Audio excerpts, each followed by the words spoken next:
Good morning, everybody. It's Stephanie at 6 o'clock. I've been up getting this video together since 4 o'clock. But I have, before I do my video, first worship song is going to be Come Out of Hiding by Steffany Gretzinger. Okay. So I have some awesome news. Somebody donated $100 for my trip, which means I have enough gas money to have Brian come pick me up from the airport, take me to his house, take me back to the airport, and for Josh to drive out and bring Juniper. It's amazing. So thank you, anonymous donor.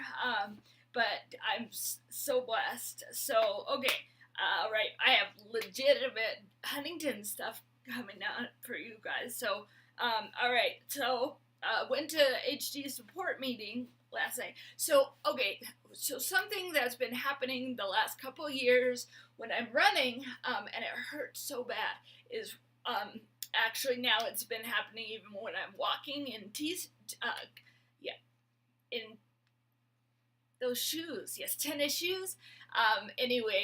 So what happens is one heel, the shoe part from the heel kicks my ankle on the other side, and when that happens over and over when I'm doing a long run, it just bleeds, and it can't. I mean, it just bleeds like crazy, and even if I wore like high socks to cover it, it still gets hurt when it gets hit. So the last time for my run, I decided to get Walgreens, I can get a bunch of free stuff, you guys know.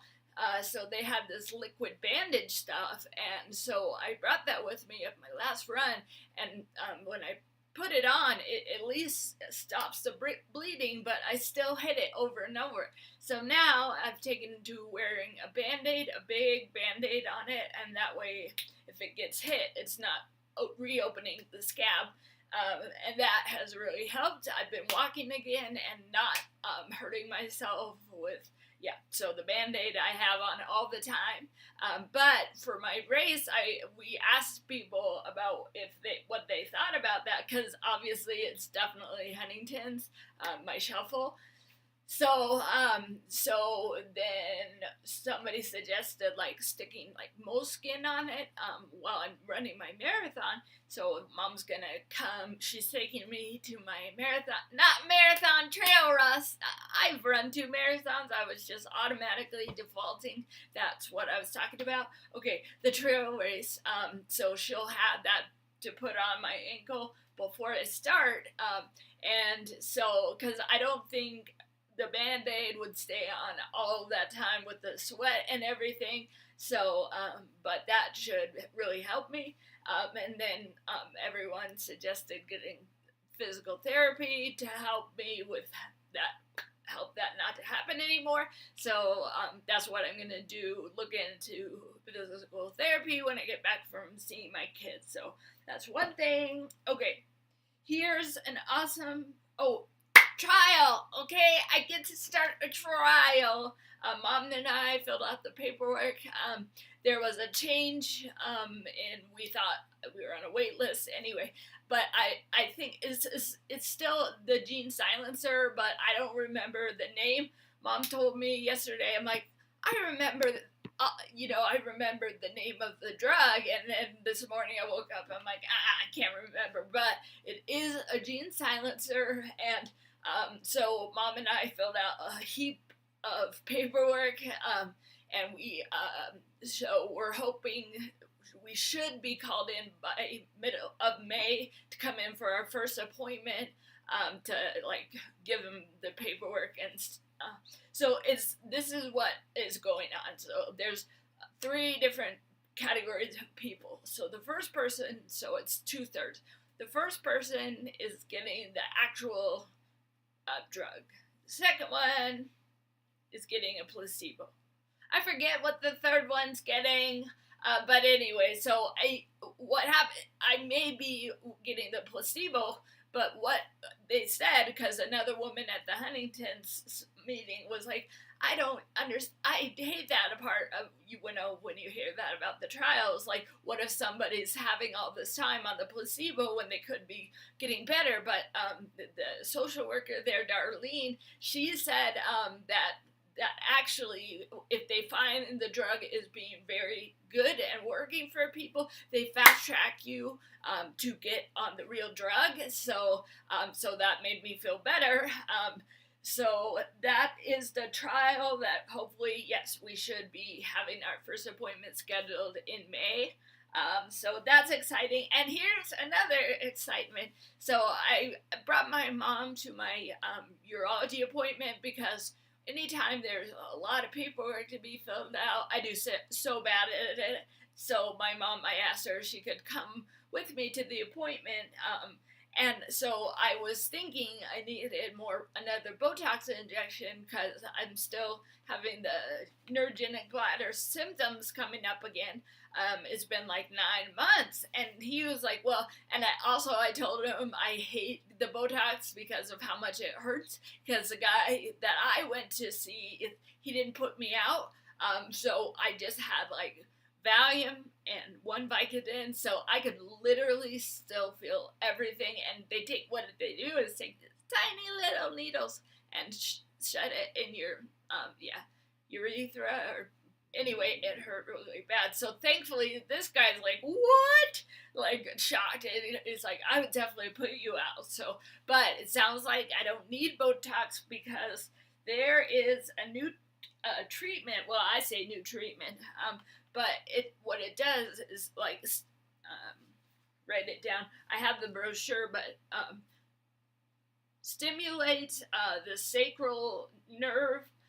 So it ends up like doing the same thing as the Botox, but it's all you do is sit there for 30 minutes once a week, and they like tape this thing on your ankle, and it stimulates like your nerves and stuff, and then you have this better results than you even get with the Botox. So I'm excited to start that. I have my first appointment in, I think, 2 weeks, so that's awesome. Okay.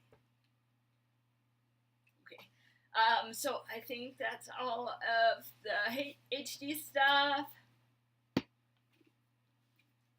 Okay. I'm so blessed by that person giving me that $100. Oh my gosh. So yeah. Alright, so here we go. Okay. Oops. You guys went black again. Not like the color, but the screen. So, alright. The next year, my oldest son, Levi, cut his hand on a broken window. He went to the hand surgeon, who said he would need a good occupational therapist to work with his pinky finger because the tendons and nerves on his hand were severed at the very same place that was cut. At the very same place that was cut on my sister's hand. I told the doctor I knew the best healer for him, and Levi started seeing my sister Sandy for hand therapy. She didn't have that part of her own body, but through time and love and patience, she made Levi feel hopeful and safe. As I watched them work together night after night, I kept thinking about all those months she spent working on her own healing, and how through that long work she had been getting nervous enough to help my son heal. He was scared about so many things, but having his aunt, who had gone through even more and who was unending in her devotion to his healing, helped him over these months.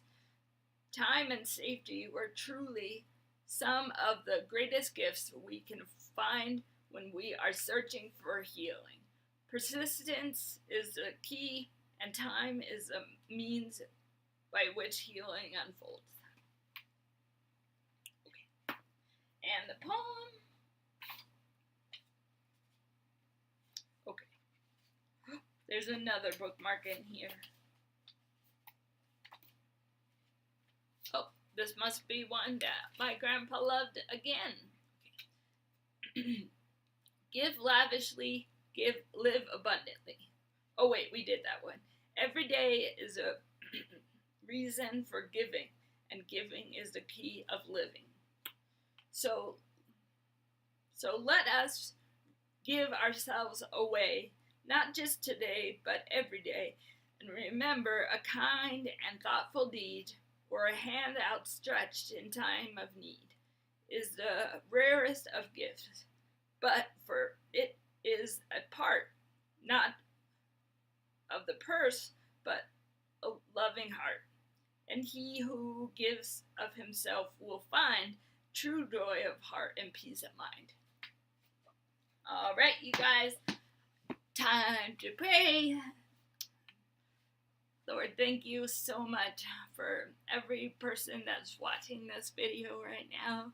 And I just ask that your just incredible hope and peace and love would just pour over each of them, that they would have just great days and just come to know you more deeply. All right, you guys, you're all caught up. I will talk when I have more to say. Have a blessed day.